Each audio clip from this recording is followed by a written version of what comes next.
नमस्कार, आप देख रहे हैं पीके टाइम्स में भारती जैन आपके साथ। राजस्थान की सियासत में एक बार फिर से आरएलपी सुप्रीमो हनुमान बेनीवाल ने भाजपा और कांग्रेस दोनों पर तीखे हमले बोले। जोधपुर से पचपदरा होते हुए एक दिवसीय बाड़मेर दौरे पर पहुंचे बेनीवाल ने पाकिस्तान की सीमा से सटे गांव का दौरा किया। सर्वधर्म शांति सद्भावना यात्रा में शामिल हुए और सीमा क्षेत्र के लोगों से मुलाकात की। इस दौरान उन्होंने सरकार की कार्रवाई, अतिक्रमण अभियान, यमुना जल समझौते, रिफाइनरी उद्घाटन, जाट आरक्षण, जगन गुर्जर की मृत्यु और केंद्र सरकार की नीतियों पर खुलकर बयान दिए। बेनीवाल ने चुनौती भरे लहजे में कहा कि पाकिस्तान बॉर्डर पर अब अतिक्रमण हटाकर दिखाओ। वहीं दावा किया कि 2028 के विधानसभा चुनाव में बाड़मेर से आरएलपी अपना परचम लहराएगी। देखिए पीके टाइम्स की ये खास रिपोर्ट।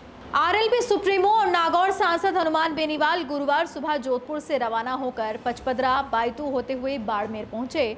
बालोतरा से लेकर बाड़मेर तक जगह जगह कार्यकर्ताओं ने उनका भव्य स्वागत किया।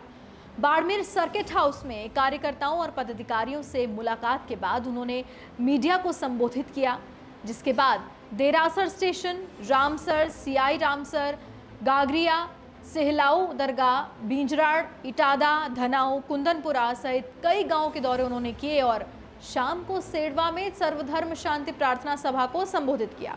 कई लोगों को डराने का प्रयास है और मैं आपको विश्वास दिलाता हूं कि गलत चीज का आप भी साथ नहीं दोगे, मैं भी नहीं दूंगा साथ, मैं ऐसा व्यक्ति हूं। लेकिन मुसलमान भाइयों को डरने की आवश्यकता नहीं, हम सब एक हैं। जिस तरह हमारा जाट समाज है और सिंधी मुसलमान, ये भी पशुपालक के बड़े पशुपालक हमेशा साथ रहे, लड़ाके हैं और निश्चित रूप से हम सब मिलकर नए हिंदुस्तान का निर्माण करेंगे। अकेला कोई व्यक्ति नहीं कर सकता।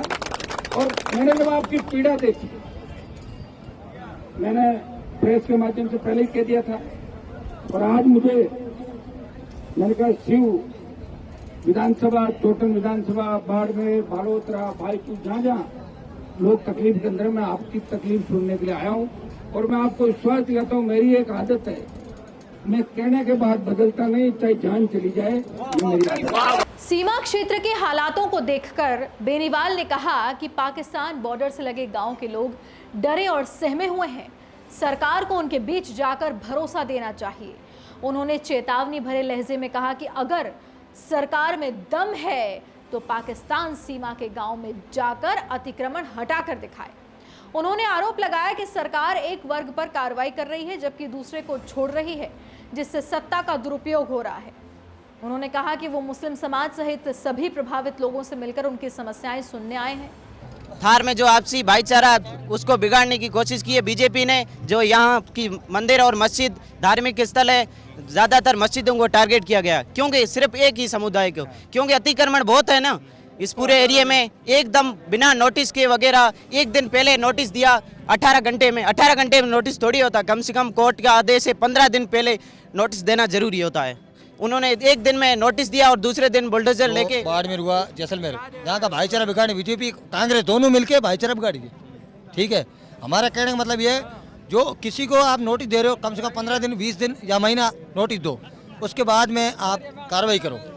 अगर जो है उसको आप हटाओ, मंदिर है, मस्जिद है, किसी का घर है, भले तोड़ो, कम से कम 15-20 दिन का टाइम दो। हमारे यहाँ भाईचारा, बीजेपी सरकार, कांग्रेस सरकार दोनों यही मिलके बुलडोजर चलाना चाहती है। हमारा हनुमान बेनीवाल का वोट देना है। ये पूरे जो है मुसलमान है चाहे हिंदू, कोई भी कौम है, बाड़मेर जिले में पूरे देश में करना चाहते हैं। हम यहाँ सुबह 8 बजे आए हैं, हनुमान बेनीवाल जी का हम यहाँ इंतजार कर रहे हैं। कई हुजूमों से हम मुसलमान 36 कौम यहाँ आ चुके हैं। बाकी हमारा ये इंतजार है, हमारे को हनुमान बेनीवाल यहाँ आएगा और हमारे को न्याय मिलाएगा। बाकी जो पार्टी कर रही है, जो पार्टी सोच रही है, वो हम कभी नहीं कर सकते। हम यहाँ बॉर्डर के इलाके में रहते हैं और हमारा जो बॉर्डर के इलाके का जो भाईचारा है वो हम कभी नहीं तोड़ेंगे। चाहे मसीदा डहले, चाहे वो डबल इंजन कुछ कर दे, हम भाई रहेंगे और भाईचारे के साथ हम 36 कौम यहाँ रहेंगे। हमारे पास ये नहीं उन्होंने सोचा था कि भी हम मस्जिदों में हाथ गालें तो मुसलमान मंदिर में चले जाएंगे, हम कभी नहीं। हमारा धर्म, हम धर्म के साथ रहेंगे। और बेनीवाल ने भाजपा सरकार पर जमकर निशाना साधा। निशाना साधते हुए कहा कि लोकतंत्र में विरोध करना हर नागरिक का अधिकार है, लेकिन सरकार विरोध करने वालों पर मुकदमे दर्ज करवा रही है। उन्होंने घुमंतु और अर्ध घुमंतु समाज पर लाठीचार्ज और आंसू गैस छोड़ने की कार्रवाई की आलोचना की। उनका कहना था कि भाजपा आरएलपी को अपना सबसे बड़ा राजनीतिक प्रतिद्वंद्वी मानती है, जबकि कांग्रेस अब तीसरे नंबर की पार्टी बन चुकी है। 2028 के विधानसभा चुनाव को लेकर बेनीवाल ने बड़ा दावा किया। उन्होंने कहा कि इस बार बाड़मेर की जनता आरएलपी का साथ देगी और पार्टी यहां अपनी सीट जीत कर दिखाएगी। उन्होंने कहा कि ब्राह्मण, राजपूत, जैन, जाट सहित सभी समाजों का समर्थन आरएलपी को मिल रहा है और SC/ST वर्ग पहले से उनके साथ खड़ा है। यमुना जल समझौते पर भी बेनीवाल ने सरकार को घेरा और कहा कि सिर्फ MOU और समझौते करने से कुछ नहीं होता है। हरियाणा से राजस्थान में पानी तब आया माना जाएगा जब वास्तव में खेतों और गांव तक पानी पहुंचेगा। उन्होंने आरोप लगाया कि हरियाणा के मुख्यमंत्री ने राजस्थान के लोगों का अपमान किया और सरकार ने बिना पूरी तैयारी के समझौता कर लिया। 4 जुलाई को प्रधानमंत्री नरेंद्र मोदी के पचपदरा रिफाइनरी उद्घाटन पर भी बेनीवाल ने तंज कसा और कहा कि भाजपा की सभाओं में भीड़ जुटाने के लिए कुर्सियां और किराए के लोग लेने पड़ते हैं। आरएलपी की सभाओं में लोग खुद पहुंचते हैं। उन्होंने दावा किया कि देश में प्रधानमंत्री नरेंद्र मोदी का पहले जैसा क्रेज अब खत्म हो चुका है और भाजपा का पारंपरिक वोट बैंक भी सरकार से नाराज है। जाट आरक्षण के मुद्दे पर बेनीवाल ने कहा कि संसद के मॉनसून सत्र में वो इस मुद्दे को पूरी ताकत से उठाएंगे। उन्होंने आरोप लगाया कि भाजपा ने चुनाव से पहले जाट समाज से किए वादे पूरे नहीं किए। साथ ही अजमेर हाई सिक्योरिटी जेल में जगन गुर्जर की मौत को हत्या बताते हुए पूरे मामले की CBI जांच कराने की मांग को दोहराया और कहा कि एक व्यक्ति ये घटना नहीं कर सकता, इसके पीछे बड़ी साजिश है। अपने पूरे दौरे के दौरान हनुमान बेनीवाल भाजपा और कांग्रेस दोनों पर लगातार हमलावर नजर आए।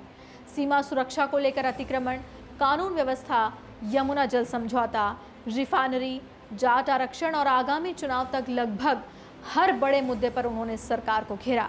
अब बेनीवाल के इन बयानों के बाद राजस्थान की सियासत में नई राजनीतिक बहस तेज होना तय माना जा रहा है। मरुधरा से खुद को जोड़ने के लिए सब्सक्राइब करें और बने रहें PK टाइम्स के साथ।